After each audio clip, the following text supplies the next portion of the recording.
Hello my dear friends, ఈరోజు evening స్పెషల్గా chicken spring రోల్ని చేస్తున్నాను. ఇవి చాలా టేస్టీ అండ్ సింపుల్గా అయిపోయేది రెసిపీ.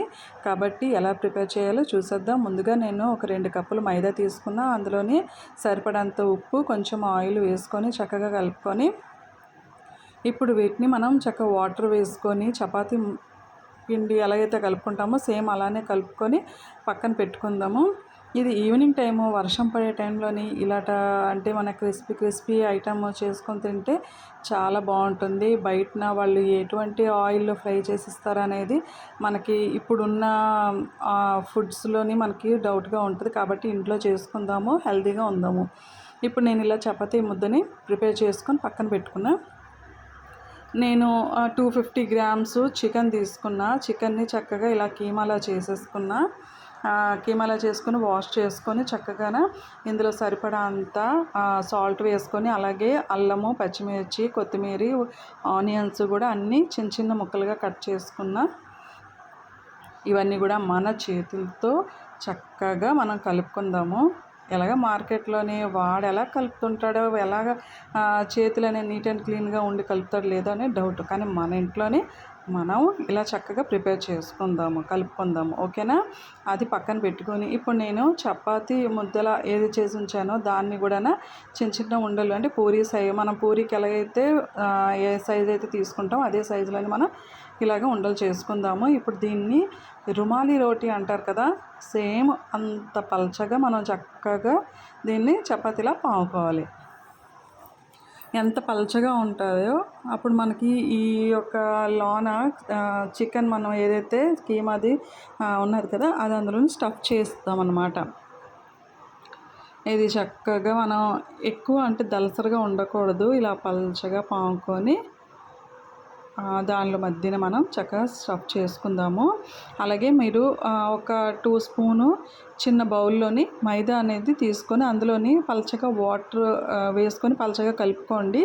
మనకది ఈ చపాతీ నెక్స్ట్ ఏదైతే మనం చికెన్ స్టఫ్ చేస్తాం కదా ఆ అంచులకి రాయడానికి అనమాట. ఇప్పుడు నేను చపాతీని చక్కగా పాముకున్నాను. ఇప్పుడు దీనిలోని మనం చికెన్ కీమాది ఈ మసాలాలన్నీ కూడా స్టఫ్ చేసుకుందాము. ఓకేనా? ఇప్పుడు ఇలా స్టఫ్ చేసుకొని ఏదైతే నేను చెప్పాను కదా మైదా వాటరు ఉంటుంది, ఆ వాటర్ని చక్కగా మొత్తం చుట్టూ కూడా స్ప్రెడ్ రాసుకుందాం అన్నమాట.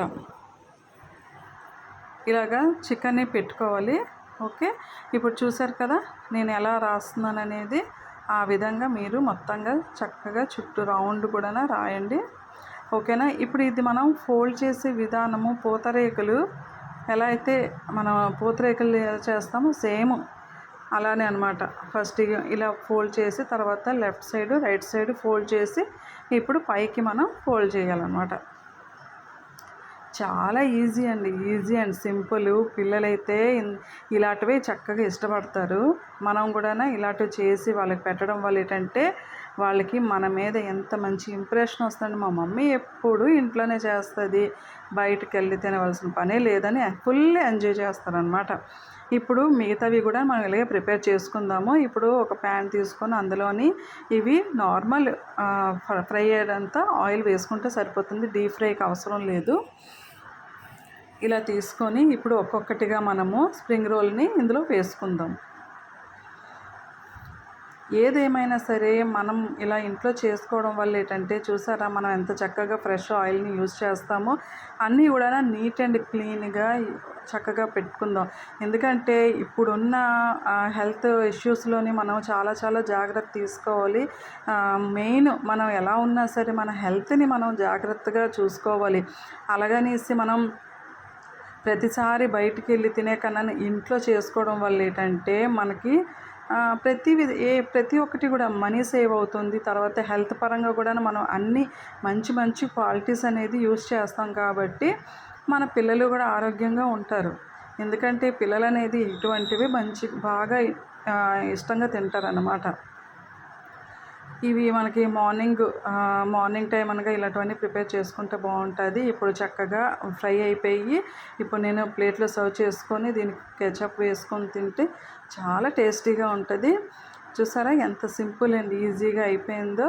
కాబట్టి మీరు కూడా ఇంట్లో ప్రిపేర్ చేసి మీరు మీ పిల్లలు మీ ఫ్యామిలీ మొత్తం తిని ఎలా ఉన్నాయనేది నాకు కామెంట్ సెక్షన్లో చెప్పండి.